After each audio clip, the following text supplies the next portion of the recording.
はいどうも、楽しいおしご飯の時間です。次はこちらでございます。蓮田大好き磯揚げ丸天大好き木島です。三重県伊勢市の丸天、なぜ蓮田で買って食べるか、好きだからです。タコのやついただきます。大好きなんですこれ。あったかい、おいしい。やっぱ丸天が好き。美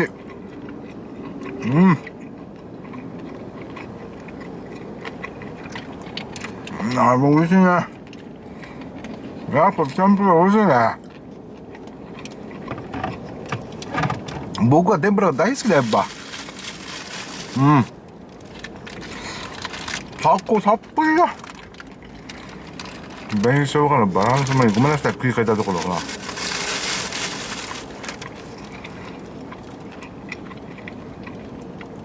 バランスいいな。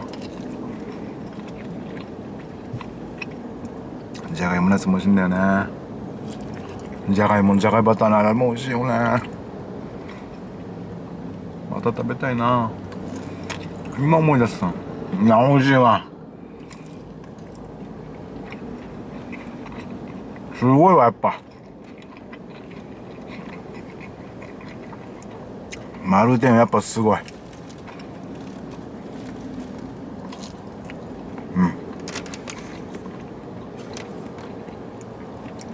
繰り返ってないとこ見てください。このいいでしょ、この色。ほら。